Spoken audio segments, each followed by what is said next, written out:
All right, everybody, welcome to the stream. We're playing a game called Weird Hat Fight. It is currently trending on the free section of Steam, and I am here playing with the developers. Several of the developers of the game are in chat, but they are also on a Zoom call with me now, so we can talk to the developers, ask them questions, find out more about this game, what makes it tick, and why everybody should go download it for free right now on Steam to play with their friends. All right, as we keep going, let's go down the line. This is a fun chat. Who wants to break down the engineer's role? What does an engineer do in game development? I can do that. So engineers are programmers. They program the game, they make the tools for everybody else. Basically, actually implementing the game is the game, and the game's code is the engineer's job. So just straight up entering the code. For the most part, yeah. There's like a million different types of engineers that specialize in doing different things, all related to entering the code. Did your decisions play a big role in deciding, say, Unreal versus Unity? Was that from a coding standpoint, engineer standpoint, or was that like an artist consideration? The Unreal versus Unity decision for us specifically ended up being a feature set decision. So that was made in part by everybody. Okay. For what we wanted. That was laid out for what it kind of analyzed and laid out by the engineers for, we can do this if we have this engine and this if we have this engine. But that wasn't a decision solely made by any one group. Awesome. And Matthew's in the chat, so we'll have him answer in the chat in just a minute when we get to tech artists. But what does an artist do in game development? This game and in general. I'll let one of the artists answer that. Yeah. I mean, I don't know. Did my controller disconnect? I think artists and tech artists kind of they overlap on some things, but for us it was mostly just doing all the modeling and the texturing and like some of the 2D and UI art. I would say it's usually what like artists do compared to tech artists. I don't know if that's particularly right. Yeah, I think usually it's split up into like kind of like specialties, but because our team was so small, we had to kind of learn new things. Oh no. What are some new things y'all had to learn that surprised you? I mean, I had to like relearn Unity because it's been a while, and last time I used Unity I was doing like pixel art stuff and not 3D, but that's not really I had to do a lot of like stuff with the Steam page and then some of the effects, which was I'm a 3D artist, so learning that was kind of an adventure. Yeah, I think it's surprising the hats you have to wear, right? No pun intended. But you can't just be one thing.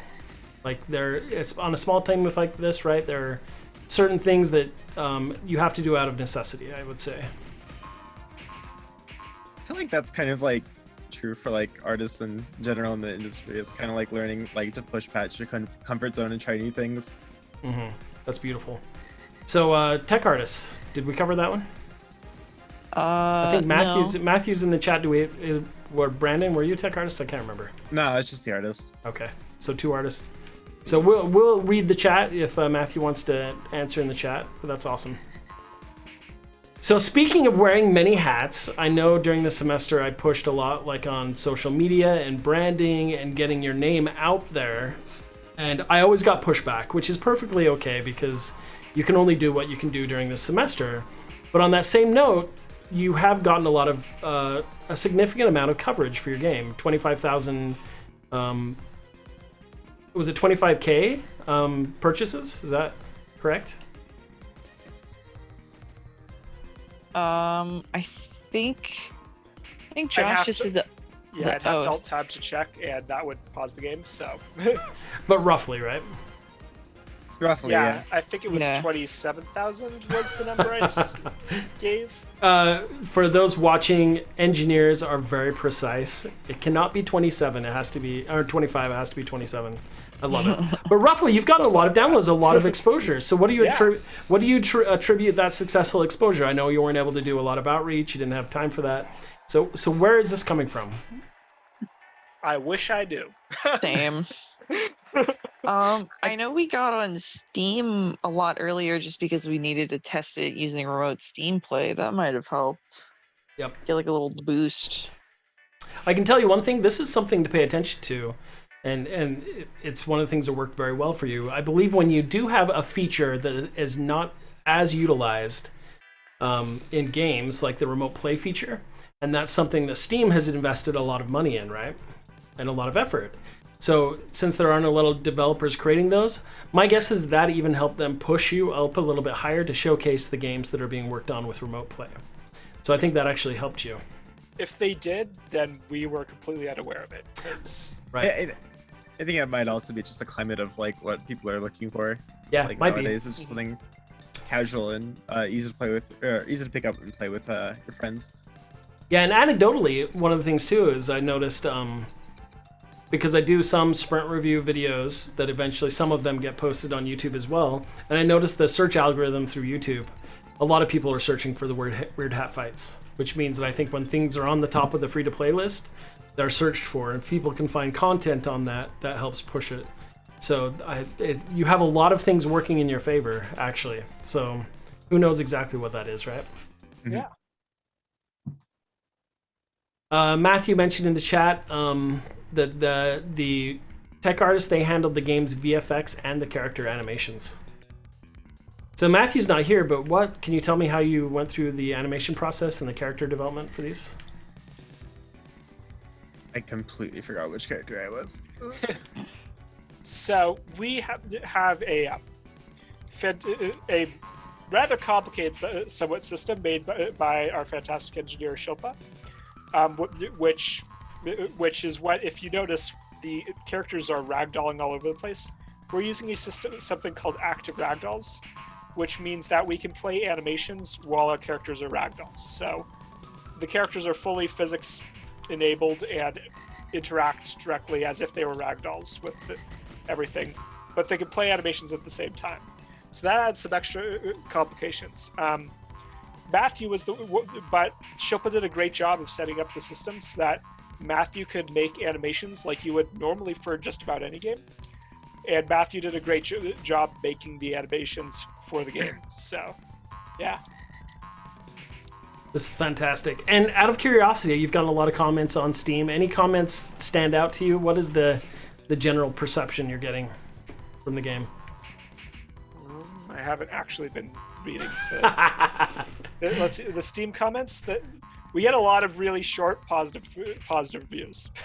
Yeah. With people saying something like yes, and that's the entire review. That's awesome. So Matthew mentioned in the chat they also did the frog hat animation, so there's a lot of little things, a lot of nuances. Someone else had a comment.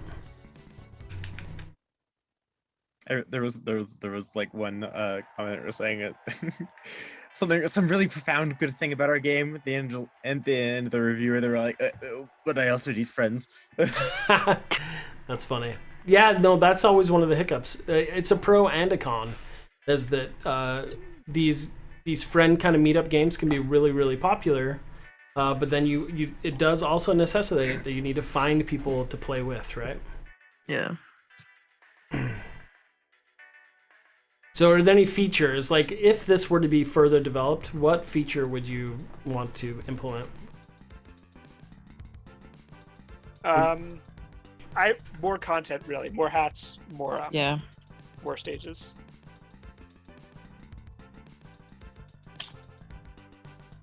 Would you consider like a placement system, like so you wouldn't have to find friends, something like Fall Guys or? That would probably be fun. That would require a lot of work because just the way Steam Remote Play Together works, we'd have to scrap Steam Remote Play Together and implement full online multiplayer to even start with that. So, yeah. So that would be pretty extensive. So that is, yeah. So That would be awesome, but it's also so far out of scope. We can't. We're not even really thinking about it. So. Oh, that is a good answer. Oh, the fan. Watch out for the fan. Alright. Whoever stole my purple color, I'm gonna come beat you up. That's Right. me. Does the frog hat? I can't remember. Does the tongue do any damage if you're just licking another player? If the player does not have a hat, it doesn't do anything, but it does Okay. do some damage if you steal a hat. Oh my god. Okay, I'm Not going. very much I'm damage okay. though. What are your favorite hats? What's from everybody in the chat? I mean, my favorite is the bunny hat. I'm a little biased because I made the bunny hat. I really like the frog hat. No, I got yeeted. I just Easy. like how the dragon hat looks because it's super dopey. The Yeah, dragon hat does look nice. Get out of here. I'm impressed with the party hat implementation here at the end. How's that? How do you feel like that has been received? I don't think we've heard any specific feedback on the party hat in particular. It really came at the end of the development cycle and was meant to fill out the hat roster and solve kind of two problems. We were running into an issue where it was too commonly showing up that we'd run into all of one hat, just because people were picking up hats. So we'd end up with, for the most part, all one hat after the game went on long enough. And then the other issue was, and the easy way to fix that was just add some more hats that there was less chance of the same hat appearing in a row. Awesome. And then the other one thing that it was meant to really resolve was, I had the second part of what I was going to say, and then I completely forgot it. So I ran off. it was solving a second problem too, but I don't remember what that. No, that's was. cool. I am Night Fury says in the chat that the dragon hat is awesome. I agree. Yeah. Yep. Who's this red player? Because I don't want to just push you off the edge if you're not here. Do it. I am Night Fury says in the chat, I would personally like to switch to actually writing netcode instead of the stream remote play, but that is just my personal option. Also, it takes a lot of time, so it probably would have been way too time consuming if we did that during the semester instead of Steam remote play. Yeah, I think we all would have liked if we could do proper multiplayer instead of relying on Steam remote play, but it was just for anybody who doesn't make games. Writing netcode is really, really, really time consuming and bug prone, and is just overall basically makes everything 10 times more work. So how was that? So how was the Steam remote play integration? Was that pretty easy, or what was the hardest thing with that? So Steam remote play is incredibly easy to integrate. You don't actually have to really do anything other than make a local multiplayer game and then press a button to turn it on. In Steam, to make it so that it's easier to invite people, it's a little bit extra steps, and the hardest part of that was tricking Steam into doing something that it doesn't want to, that the interface doesn't let you do. There is no way to actually if you go and play the game and you press the Y button while in the lobby menu, you'll notice that the Steam Remote Play Together menu pops up. There is no way in the Steam API to actually do that. Instead, what we do is you send instead what you can do is you can send a friend invite to remote play together to specific people. Mm-hmm. But we didn't want that. We wanted to pull up the menu. And the way that we figured out how to do that is you send an invite to yourself to join, and it technically just instantly invites you to instantly join your own session, which does nothing. Because Steam you're not obviously not allowed to join your own Steam Remote Play Together session. Right. And it pops up the window. So that was the Nice. hardest part, was tricking Steam into doing something it really didn't want to do. But once you figured it out, you have the secret sauce now.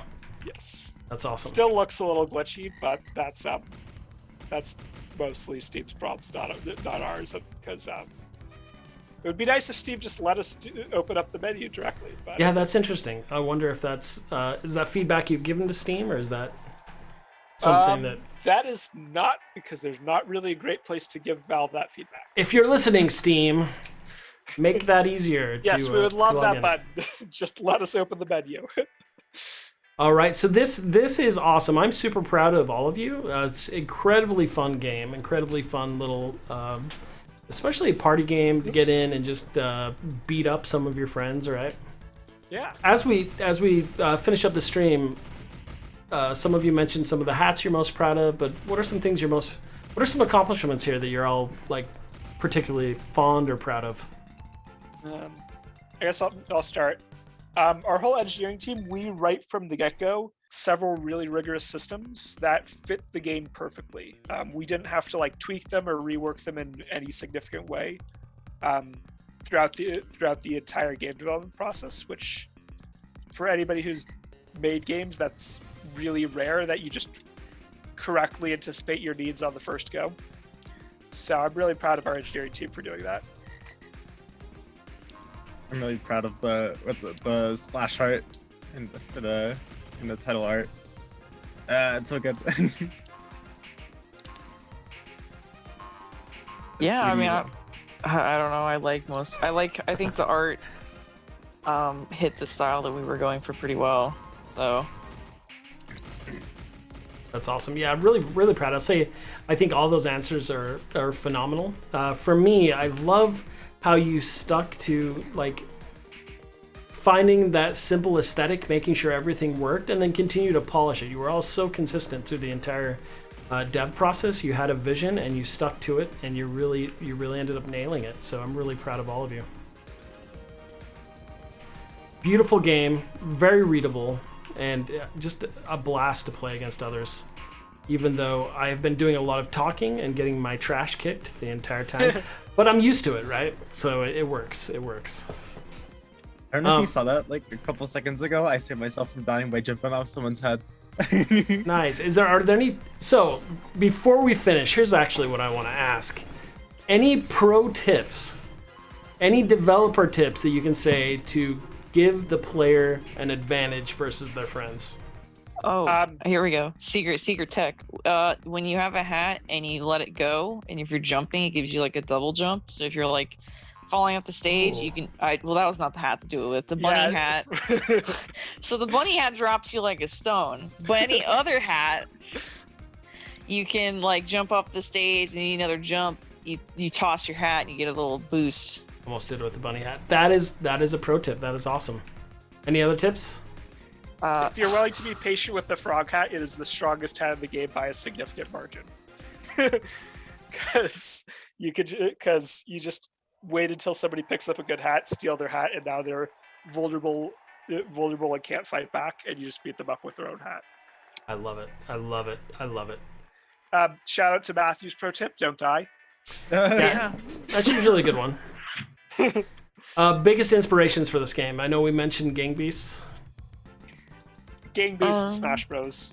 Gang Beasts, a couple like Human Fall Flat for like some of the art style, and I think for the original pitch, my main inspiration was like Stick Fight the game, where you just like it's just like fast paced and you just go, and like lots of different options to use to fight each other with.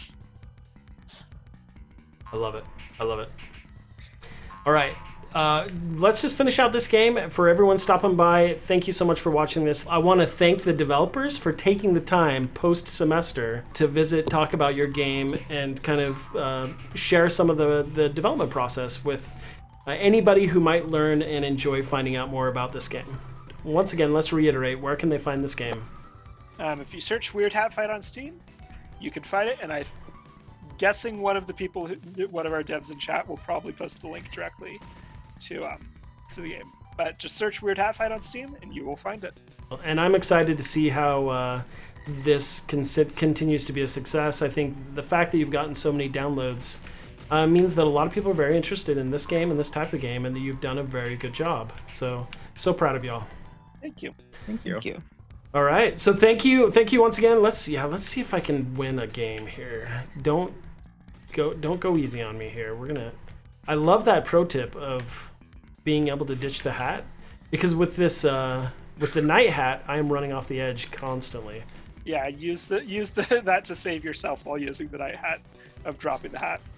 Also, if the frog hat is prepping to steal something from you, you can just drop the hat and punch and beat them up with punching, because they can't do anything if you don't. I have forget the that I hat. can. I forget that I can punch. You can also use the night hat to like launch yourself back onto the stage if you're not high enough. Yeah, that's what. Oh my goodness, Earlier people were asking why the frog hat does nothing if you're not wearing a hat. That's why, is that there's counterplay, because it's really strong that it can just steal your hat. So being able to drop a hat and then punch it is the intended counterplay. So I love frog that. hat. I love that. It looks like I can jump on the dragon's head and not sustain any damage. Oh no. Checkpoint Professor did not win. Josh, Brandon, Emily, and the rest of the developers in the chat, thank you so much for hanging out with me this Memorial Day weekend. I hope you enjoy the rest of your weekend, and thank you for hanging out. Thanks for watching, and we'll see you next time.